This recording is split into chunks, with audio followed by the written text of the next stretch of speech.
Today's random phrase generated is, eat my hat. Eat my hat. Never said this saying before, but I really like it. Eat my hat. Let's go up to bat and skin that cat.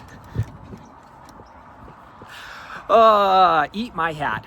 What it means is to have confidence in an outcome, to be sure, to be almost sure of something. And I feel that's like a common egotistical response to naysayers about a potential goal that you're hoping to achieve. I'm gonna run a marathon this weekend. You've got a lot of kids and you've got family outings and you got church and all that stuff. Are you sure that you can do that this weekend? Oh, eat my hat. I'm gonna do it. Okay, Graham, let's stop dropping the passy. All right, so eat my hat.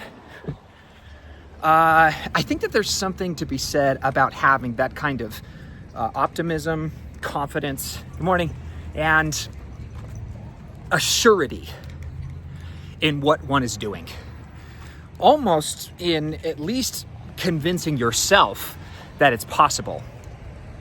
And that's really half the battle, I feel. Initially, when you set out a goal, it's usually based on ignorance and optimism and enthusiasm. Oh my gosh, this would be so cool. What if I did this? Man, what would it mean for me if I did accomplish this? What would it enable me to do and believe about myself if I did accomplish this hard thing? And then reality sets in. And when reality sets in, that's when enthusiasm and ignorance and optimism kind of go out the window. And what replaces it is reality, or the actual current situation when you're off that high. I'm gonna hold this. I'm just gonna keep throwing his passy.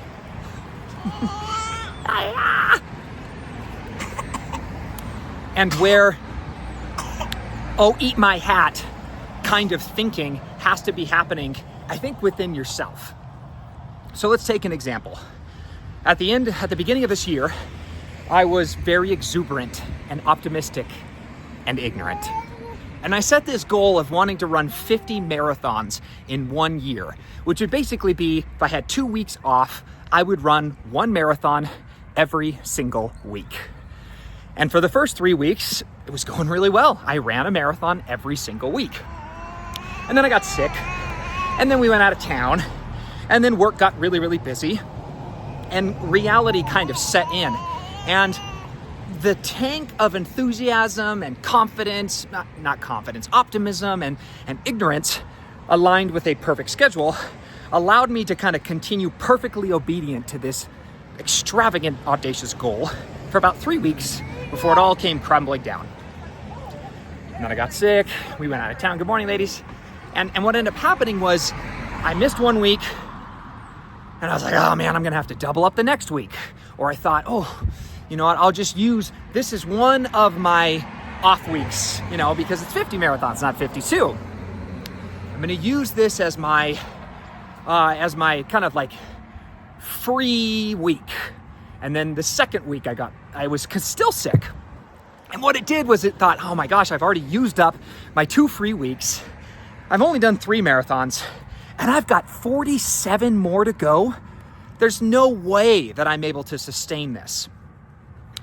And what I ended up going into was like this inner monologue of, have I done hard things in the past? Yes. Have I gotten to this point in the achievement of those hard things where I hit walls or obstacles that I wasn't expecting or I couldn't tell? Yes. And when I got to those obstacles, did I figure out innovative ways to get around it? Good morning. And the answer was yes. And so I began to have this inner monologue of, the doubtful, pessimistic, realist Carrie. Geez, you are dropping everything. debating with the, you could say, eat my hat, Carrie. I've done this before. I've done hard things. I might have done this specifically hard thing, but I've done hard things in the past. And so it was in having this debate inside of myself with that inner critic, that internal doubt, that pessimist, that you could say the realist Carrie, with this eat my hat, overconfident. I have a track record of being able to do hard things. Debate until basically eat my hat, Carrie, just buried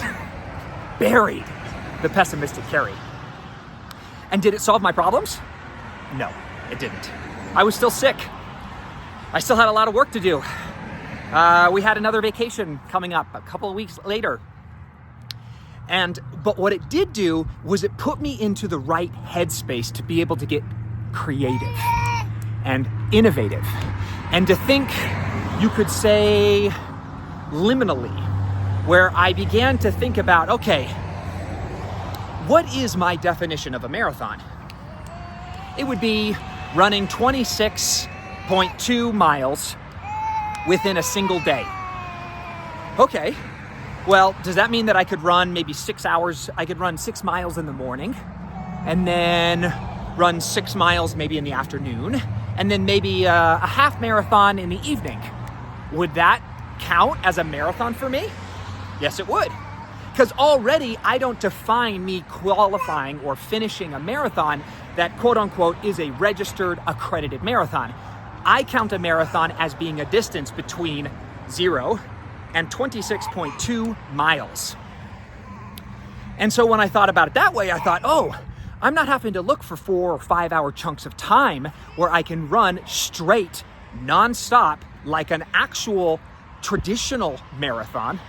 Instead, I can look at it as I've got 24 hours to run 26.2 miles.